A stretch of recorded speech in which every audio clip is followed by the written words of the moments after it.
সে অনেকদিন আগের কথা।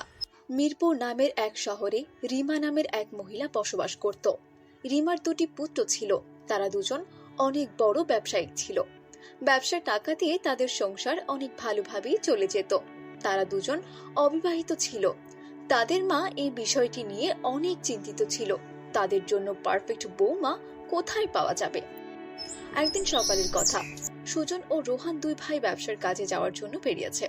তখন তার মা তাদের দুই ভাইকে ডেকে বলল, বাবা সুজন, আমি চাই তোমরা দুজন বিয়ে করে আমার ঘরে বৌমা নিয়ে আসবে।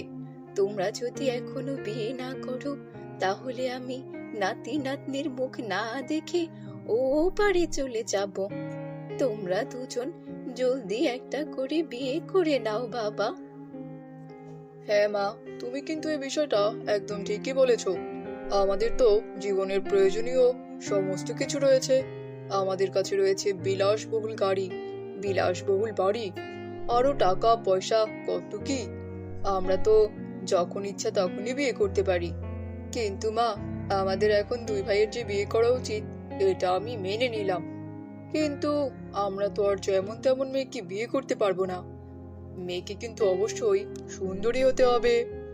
আচ্ছা বাবারা, তোমরা বলো দেখি তোমাদের কেমন মেয়ের প্রয়োজন। কেমন মেয়েকে তোমরা দুজন বিয়ে করতে চাও? মেয়ের কি কি গুণ থাকতে হবে বলো দেখি। মা, আমরা দু ভাই এমন মেয়েকে বিয়ে করতে চাই যার ভেতরে অনেক স্মার্টনেস রয়েছে, যে আমাদের এই অর্থ সম্পদের সঠিক ভ্যালুটি বুঝবে, এবং সেও আমাদের মতো অফিসে যাবে, আবার চাকরিও করবে, আমাদের ব্যবসা নিজের মতো করে সামাল দেবে। কিন্তু বাবারা, তোমরা যদি এমন বৌমা বিয়ে করে নিয়ে আসো তাহলে আমি এই বাড়িতে কার সঙ্গে গল্প করব বলো তো? আমি তো অনেক একা হয়ে যাব। সারাদিন এমনিতেই একা একা বাড়িতে বসে থাকি। আমার তো গল্প করার জন্য হলেও একটা সঙ্গীর প্রয়োজন বলো। কিন্তু মা, আমরা আনক্লাস আর আনকালচার মেয়েকে কখনোই বিয়ে করতে পারবো না।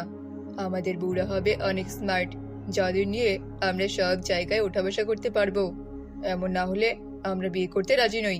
তুমি আমাদের জন্য এমন মেয়ে খুঁজে নিয়ে এসো। আচ্ছা বাবারা, ঠিক আছে, আমি দেখি ঘটক সাহেবকে বলে দেখি এমন মেয়ে পাওয়া যায় কিনা। তোরা এখন যা বাবা, তোদের দেরি হয়ে যাচ্ছে। মায়ের সঙ্গে কথা শেষ করে সুজন ও রোহান ওখান থেকে চলে গেল। ওই দিন বিকেলে তাদের মা একজন ঘটককে তার বাড়িতে ডেকে পাঠালো। ঘটক সাহেব এসে তাদের মাকে বলল, ম্যাডাম, আপনাদের জন্য অনেক বড় ঘরের একটি মেয়েকে দেখে রেখেছি। আপনি যদি আমাকে অনুমতি দেন তাহলে আমি ওই মেয়ের বাবার সঙ্গে কথা বলতে পারি।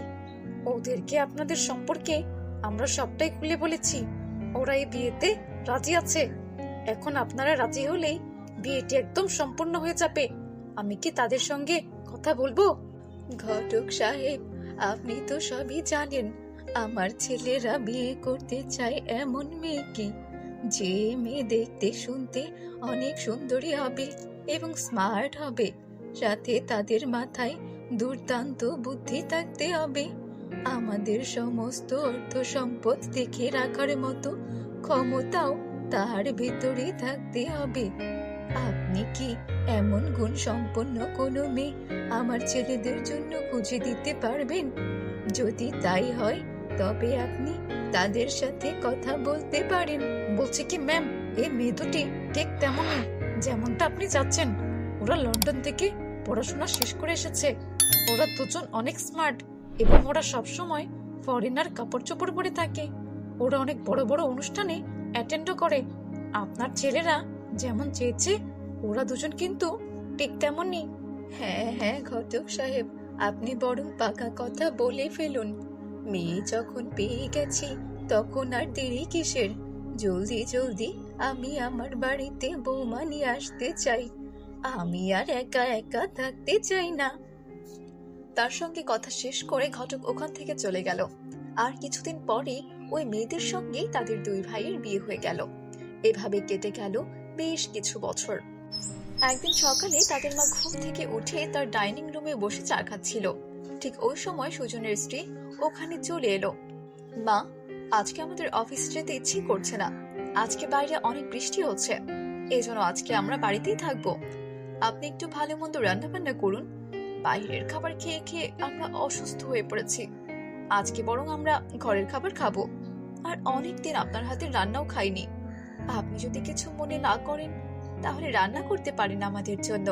আপনি কি পারবেন আজকে আমাদের জন্য রান্না করতে? আরে বৌমা, তুমি এই নিয়ে কোনো চিন্তা করো না। আজকে আমি রান্না করে আমার ছেলে বউদের খাওয়াবো। তুমি ঘরে যাও। গ্রি- তুমি বরং ঘরে চলে যাও, গিয়ে ফ্রেশ হয়ে রেস্ট নাও। আমি খাবার রেডি করে তোমাদের সবাইকে ডাকছি। আর আমার ছেলেদের বলো আজকে তাদের মা রান্না করবে। এই বলে রহিমা তাদের জন্য খাবার রান্না করতে শুরু করে দিল। কিছুক্ষণ পরে রহিমা সমস্ত খাবার রেডি করে ফেললো এবং তাদেরকে ডেকে নিয়ে আসলো। তারা সবাই এসে খাবার খেতে শুরু করে দিল। খাবার খাওয়া শেষে সুজনের স্ত্রী বলল, আরে মা, আপনি তো অনেক সুন্দর রান্না করেন।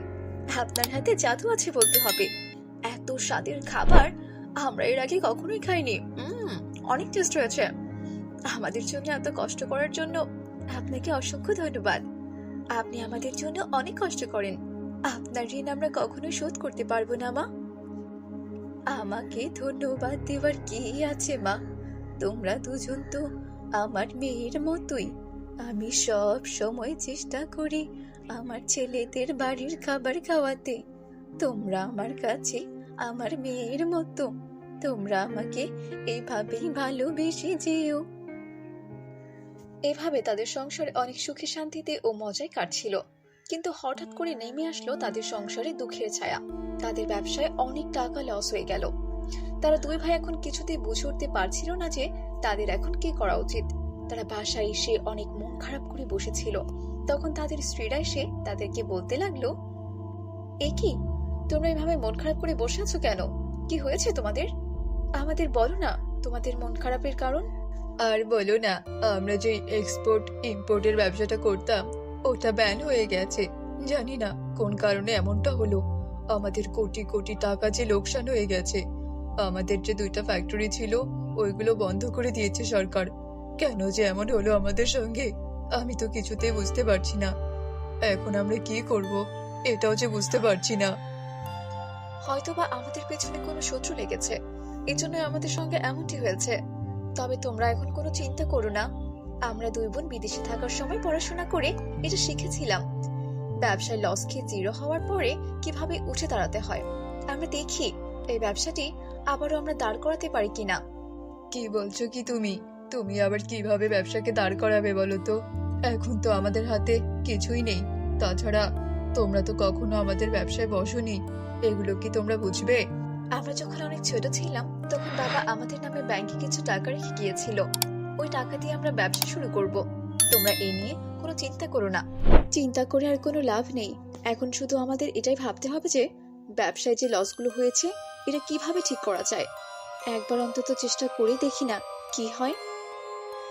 এরপর থেকে সুজন ও রোহানের স্ত্রী অফিসে যেত। তাদের স্ত্রীরা অফিসে গিয়ে নিজেদের মতন করে অফিস ও ব্যবসা সামলাচ্ছিল। এভাবেই কেটে গেল অনেক দিন এবং তারা ঠিকঠাকভাবে ব্যবসার সফলতা অর্জন করলো। এটি দেখে সুজন ও রোহান অনেক খুশি হয়ে গেল। এরপরে একদিন সুজন তার মাকে বলল, মা, তোমাকে আমি বলেছিলাম না যে আমাদের এমন মেয়ের প্রয়োজন যারা আমাদের ব্যবসার সম্বন্ধে বুঝবে, যারা অনেক স্মার্ট হবে, সব জায়গায় চলাফেরাও করতে পারবে এবং যাদের মধ্যে কোনো অহংকার থাকবে না। আমাদের স্ত্রীরা ঠিক তেমনই। ওদের মধ্যে কোনো অহংকার নেই দেখো। আর ওরা অনেক বুদ্ধিমতী। ওদের মধ্যে অনেক স্মার্টনেস রয়েছে। ওরা আমার লস খাওয়া বিজনেসকে আবার দাঁড় করিয়েছে।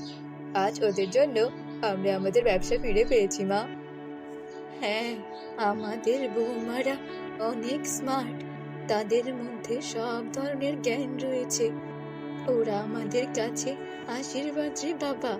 তোরা দুজন আমার বৌমাদের কখনো কষ্ট দিস না। ওরাই আমাদের একমাত্র সম্বল রে বাবা। মা, তুমি আবার এসব কি বলছো বলো তো? আমরা দুজন আমাদের বউকে অনেক ভালোবাসি। যেমনটা তোমাকে ভালোবাসি ঠিক তেমনটাই তাদেরকেও ভালোবাসি। তুমি এসব নিয়ে কোনো চিন্তা করো না। ওদেরকে কখনোই কষ্ট বুঝতে দেব না আমরা। সুজন ও রোহানের বউদের কারণে আজকে তারা তাদের ব্যবসা আবারও দাঁড় করাতে পেরেছে, আর এজন্য তারা দুজন অনেক খুশি ছিল। তারা দুই ভাই এমন বুদ্ধিমতী বউ পেয়ে অনেক সুখে শান্তিতে জীবনযাপন করতে শুরু করে দিল।